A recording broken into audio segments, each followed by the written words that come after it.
पिछले 2-4 रोज से आप टीवी के ऊपर चैनल बदलिए, लेकिन चेहरा नहीं बदलता है। इस चैनल पर भी मोदी, उस चैनल पर भी मोदी, इस पर भी मोदी, उस पर भी मोदी। आप अखबार बदलिए, आपको अखबार बदलेंगे तो भी आपको जो है वो सुर्खियां, हेडलाइन, फोटो वो सेम टू सेम रहती है। यहां पर भी गले मिल रहे हैं, इसमें भी गले मिल रहे हैं। तो इसी तरह से जो है वो पिछले 2-4 रोज से, ये तस्वीरें मैं आपको दिखा रहा हूं, देखिए आप जरा, ये सारी चीजें जो है वो पिछले 2-4 रोज से हो रही है। लेकिन सवाल कुछ बड़ा है, मैं इनमें आपका ध्यान जो है खर्च जो है ज्यादा नहीं करवाऊंगा, ज्यादा समय इस पर नहीं लेंगे। सवाल जो है वो 2024 का है, सवाल 24 का है, और उस 24 के सवाल के लिए मेरे हाथ में ये कुछ आंकड़े हैं, और ये आंकड़े जो है वो इन तस्वीरों पर भारी पड़ रहे हैं, ये आंकड़े इन पर भी भारी पड़ रहे हैं, और ये आंकड़े इन पर भी भारी पड़ रहे हैं। और अभी तो 2 रोज बाद में हैरिस पार्क के अंदर एक बड़ा प्रोग्राम होने वाला है ऑस्ट्रेलिया के अंदर, वो भी तस्वीरें निकल करके सामने आएंगी। लेकिन कुछ आंकड़ों के साथ में और कुछ जो घटनाएं हुई हैं उसके जरिए एक चीज को टटोलने की कोशिश करेंगे, और मैं आपको दिखाऊंगा, बताऊंगा कि कैसे जो है वो चीजें हो रही हैं। 2024 के लिए 2024 के लिए मोदी के सामने जो चुनौती है वो बड़ी चुनौती ये है कि कैसे 2014 से 2019, ये जो आंकड़े हैं मेरे हाथ में, ये बताते हैं कि 2014 से 2019 के अंदर मोदी का जो वोट शेयर था वो बढ़ा था। लेकिन अब 19 से 24 में वोट शेयर वो बढ़ पाएगा कि नहीं बढ़ पाएगा। और सवाल फिर यहीं पर आ जाता है घूम करके कि क्या इस वोट शेयर को बढ़ाने के लिए ये सारी चीजें की जा रही है?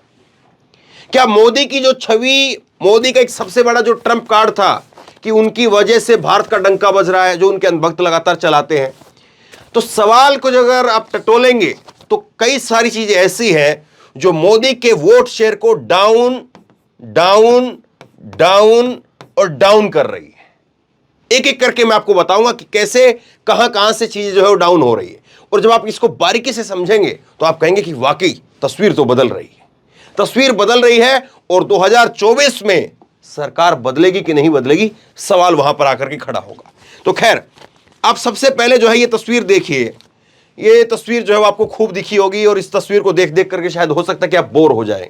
लेकिन इस तस्वीर पर अगर बात करेंगे ना, तो सवाल सीधा सा ये है कि इन्होंने जो पैर छूने का काम किया है, ये पपुआ न्यू गिनी के राष्ट्राध्यक्ष हैं, इन्होंने जो पैर छूने का काम किया है, ये नरेंद्र मोदी जी पर्सनल कैपेसिटी के अंदर पैर छुए हैं, या नरेंद्र मोदी जी बतौर भारत के प्रधानमंत्री वहां पर गए तब इनके पैर छुए हैं? क्योंकि इस तस्वीर को जो है जस्टिफाई किया जा सकता है आसानी से कि कैसे एक वक्त यह था कि राजीव गांधी के लिए अमेरिका के राष्ट्रपति छतरी लेकर के चलते थे। तो वो तस्वीरें आपने बहुत बार देखी होंगी, वो तस्वीरें मैं आपको दिखा करके समय नहीं खराब कराऊंगा। इसीलिए आप इन चीजों को समझिए कि सम्मान जो है नरेंद्र मोदी का हो रहा है, ये सम्मान जो है वो भारत का हो रहा है। ये सम्मान भारत का है। हाँ, वो भारत के प्रधानमंत्री है तो उनका भी है, लेकिन क्या नरेंद्र मोदी को तब अमेरिका वीजा भी देता था? जो आज अमेरिका जो है वो यहां पर नरेंद्र मोदी को गले लगने की बात और उनको ऑटोग्राफ की बात जो आपको बताई जा रही है, इस चीज को भी आप टटोलिए। सवाल यहां पर भी आ जाएगा कि आप विदेश में जाकर के गांधी की मूर्ति का अनावरण भी करेंगे, और यहां पर गोडसे के जो भक्त हैं उनको दिल से माफ भी नहीं कर पाएंगे। सवाल वहां पर भी आ जाएगा। लेकिन अब सवाल जो है वो कुछ मुद्दों पर ले चलते हैं, मुद्दों पर लेकर के चलते हैं। 2014 और 2019, इसके बीच में बहुत कुछ पानी जो है बहा। लेकिन 2019 से और 2024 के बीच में अब जो चीजें निकल करके आकर के खड़ी हुई हैं उसका टेस्ट होगा अब, कि 2019 से लेकर के 2024 तक जो चीजें हुई हैं, क्या वो चीजें मोदी के जो ये विदेश के जरिए जो छवि बनाने की कोशिश कर रहे हैं, क्या उसके जरिए भरपाई हो पाएगी? सवाल बहुत कुछ है। सवाल यह भी है कि 2014 से और 2019 के बीच में भी बहुत कुछ हुआ था, लेकिन फिर भी सरकार नहीं बदली। उसमें बड़ा फैक्टर पुलवामा का भी बताया जाता है। आपको बहुत सारी बातें बताई जाती, लेकिन बहुत सारी चीजें जो है वो नहीं भी बताई जाती, और बहुत सारी चीजों को आंकड़ों में तोलना जो है वो मुमकिन भी नहीं हो पाता। लेकिन खैर, 2014 से और 2019 से और 2024 के बीच में जो सबसे बड़ा इवेंट हुआ है वो है किसान आंदोलन। छवि घटी है, और इसका फर्क, इसका असर जो है वो कितनी जगह पर है, कितनी सीटों पर है, अभी ये तय नहीं हो पाया है। उसके बाद एक बड़ा जो है वो कोरोना को लेकर के, अभी भी बहुत सारे लोग, आप और हम भूल जाएं और लोग भूल जाएं, लेकिन कोरोना की फैक्टर है। हाँ, ये जरूर है कि लोगों ने एक्सेप्ट कर लिया, या लोग जो है उस दुखती रग पर दोबारा नहीं लौटना चाह रहे, हो सकता है इस बात को। कोरोना को आप थोड़ा छोटा भी कह सकते हैं, लेकिन कोरोना एक ऐसा मुद्दा है जिसको मैं यहां पर नहीं लिखता तो शायद मैं इंसाफ नहीं कर पाता, इसलिए मैंने लिखा जरूर। अब उसके बाद में एक बड़ा मुद्दा है अग्निवीर का। ये सुर्खियों से गायब है, अखबारों से गायब है, टीवी से गायब है, चर्चा से गायब नहीं है। अब गांव देहात में जाइए, चर्चा करिए, अग्निवीर का मुद्दा एकदम से सामने आता है। और खास करके यूपी, पंजाब, हरियाणा, बिहार, इन राज्यों के अंदर जहां पर बड़ी संख्या में नौजवान जो है वो सेना की तैयारी करते हैं, और साउथ के राज्यों को भी आप जोड़ करके चलिए। हाँ, गुजरात में जो है इसको लेकर के आपको उतना असर देखने को नहीं मिलेगा, अग्निवीर को लेकर के, उसके अलग फैक्टर है। अब अडानी का जो मुद्दा सामने आया, अब जो है वो उससे भी गिरावट होगी, उससे भी नुकसान होगा। बृजभूषण और पहलवानों के बीच में जो टकराव आप देख रहे हैं, उससे भी जो है नुकसान होगा। अभी नुकसान आंकड़े क्या कहते हैं वो मैं आपको आगे बताता हूं। ये आंकड़ों में अगर आप जाकर के देखेंगे तो कितना नुकसान होगा उसको भी तोलने का काम करेंगे। अभी राज्यों में हार हुई है, और दिख रहा है कि कैसे गुजरात भले ही जीते, लेकिन गुजरात से बड़ी हार आज कर्नाटक की हार है। गुजरात की जीत से बड़ी हार जो है वो कर्नाटक की हो गई है। अब उसके साथ साथ आप देखिए विपक्ष जो है, विपक्ष आज जिस तरह से एकजुट हो रहा है, जिस तरह से नीतीश कुमार की, ममता केजरीवाल, मायावती, उसके साथ में जो है उद्धव ठाकरे, अखिलेश यादव, इन सब के साथ जो मुलाकात हो रही है, तो उससे भी फर्क है। अब इनसे कितना कितना असर पड़ेगा, कितना कितने लोग जो है वो इन सब चीजों से बदलेंगे, इसको आंकड़ों के जरिए समझिए। अब महंगाई एक बड़ा मुद्दा जो विपक्ष ने नहीं खड़ी की, लेकिन मोदी की वजह से अपने आप खड़ी हो रही है, उनकी सरकार जो है उसकी वजह से खड़ी है। बेरोजगारी बड़ा एक मुद्दा खड़ा हुआ है, काम धंधे लोगों के ठप हैं। एक अलग अलग तबके को लेकर के अगर आप समझेंगे तो भी नुकसान है, काम धंधे लोगों के ठप है। एक विपक्ष ने मुद्दा बनाया जातीय जनगणना का, ये बिहार में भी उछाला गया, और उसके साथ साथ कर्नाटक में भी कांग्रेस ने उछाला। आरक्षण का मुद्दा उछाला, बीजेपी को नुकसान हुआ, कांग्रेस को, विपक्ष को फायदा हुआ, चाहे वो बिहार की बात करिए, चाहे कर्नाटक की बात करिए। एक जो ठप्पा लग चुका है इस सरकार के ऊपर, वो है हिंदू मुसलमान का ठप्पा। सरकार के समर्थकों, सरकार के विरोधियों, वो इस बात को कबूल करने में जरा सा नहीं हिचकेंगे कि सरकार के आने के बाद हिंदू मुसलमान तो चरम पर है। खैर, अब आंकड़ों के ऊपर आइए, आंकड़ों के ऊपर आइए, और आंकड़े क्या कहते हैं उसको समझिए जरा। और आंकड़ों को जरा आप समझेंगे तो फिर जो है तस्वीर साफ होगी। ये देखिए 2009 के अंदर बीजेपी को जो वोट मिला था वो 18% वोट मिला था, और 18% वोट में 2014 के आते आते इसमें 13% की वृद्धि हो जाती है। और बीजेपी का जो वोट है वो 2013-14 में 31% हो जाता है, और उसके साथ साथ 2019 के आते आते इसमें और वृद्धि होती है, और जो है वो इसमें जुड़ाव होता है, और ये वोट शेयर जो है वो 37% हो जाता है। इसमें जो है वो और करीब जो है वो 6 से 7% जो है वो वृद्धि और होती है। जबकि आप कांग्रेस का देखेंगे तो कांग्रेस का अगर आप देखेंगे तो कांग्रेस, ये बीजेपी है, ये बीजेपी का। अब कांग्रेस का आप देखिए तो कांग्रेस का 2014 के अंदर, 2014 में कांग्रेस को, 2009 में, माफ कीजिए, 2009 के अंदर जो है कांग्रेस का जो वोट शेयर था, कांग्रेस का वोट शेयर 2009 में 28% था।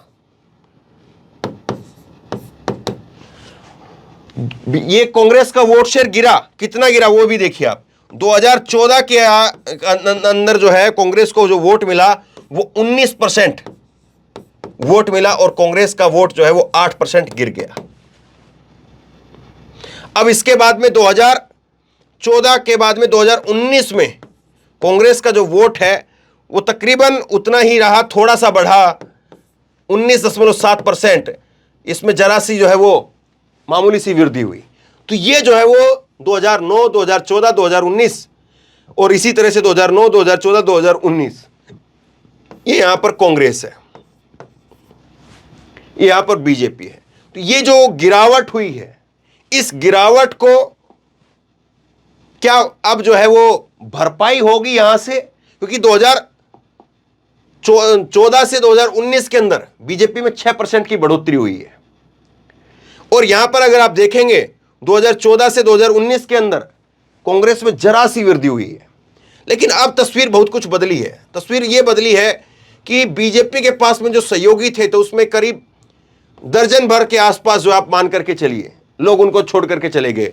उद्धव शिवसेना जो है वो छोड़ करके चली गई, अकाली उनको छोड़ करके चले गए पंजाब के अंदर, जेडीयू जो है वो छोड़ करके चली गई, और ये सब लोग जो है इसमें शिवसेना और ये जेडीयू ये यहां आ गए।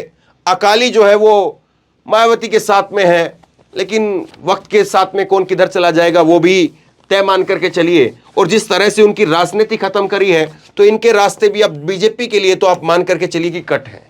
हो सकता है कि ये भी इधर ही आ जाए, और इसी तरह से कई सारी ऐसी पार्टियां जो या तो खत्म हो गई या वो बीजेपी के साथ में। अब सवाल यहां पर यह है, ये जो 6% की वृद्धि आप देख रहे हैं, ये जो 6% की वृद्धि आप देख रहे हैं, इसको अगर आप देखेंगे तो ये जो वृद्धि है 6% की, इसको अब मोदी को ऊपर ले जाना पड़ेगा और कांग्रेस को जो है इसको बरकरार रखना पड़ेगा। अब यहां पर स्थिति जो दिख रही है वो बीजेपी के लिए आसान नहीं दिख रही है, और इसीलिए हर मुद्दे ने असर डाला है। किसान आंदोलन की वजह से एक बड़ा तबका है जो सरकार से नाराज, कोरोना की वजह से लोग नाराज, वो नाराजगी झलकी, कितनी झलकी वो बाकी। अग्निवीर जो है युवाओं में बड़ा मुद्दा है, और अगर कांग्रेस इसको एक ऐसा मुद्दा बना देती है, अपने मैनिफेस्टो के अंदर ले आती है, तो उसके एक अलग ही प्रभाव होगा। इस पर फिर कभी आगे भी बात करेंगे। अडानी को लेकर के लोगों के सामने एक तस्वीर ये आ गई कि हां, अडानी और मोदी में कुछ ना कुछ तो है, कुछ ना कुछ तो ऐसा है कि जमीन से लेकर के आसमान तक तकरीबन हर प्रोजेक्ट जो है वो अडानी के पास क्यों है। ये सवाल एक आम जो है वो बोलचाल में आम धारणा में आ गया है। बृजभूषण पहलवान को लेकर के जो अभी टकराव है, उससे सरकार की जो नैतिकता है वो तार तार हो गई है।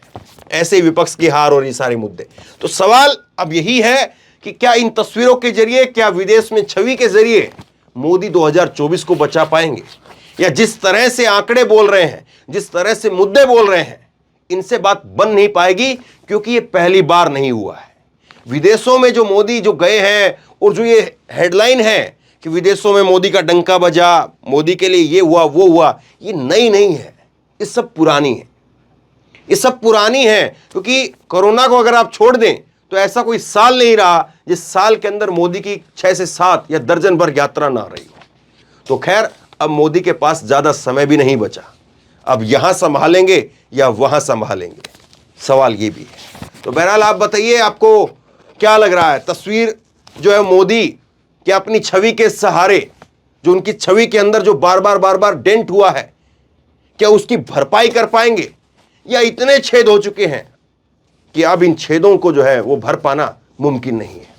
आप क्या सोचते हैं? नीचे कमेंट बॉक्स में अपनी राय लिख करके मुझे जरूर बताइए। इस वीडियो को खूब शेयर कीजिए, और इसी तरह की तमाम खबरों के लिए ऑनलाइन न्यूज इंडिया को सब्सक्राइब कीजिए। धन्यवाद।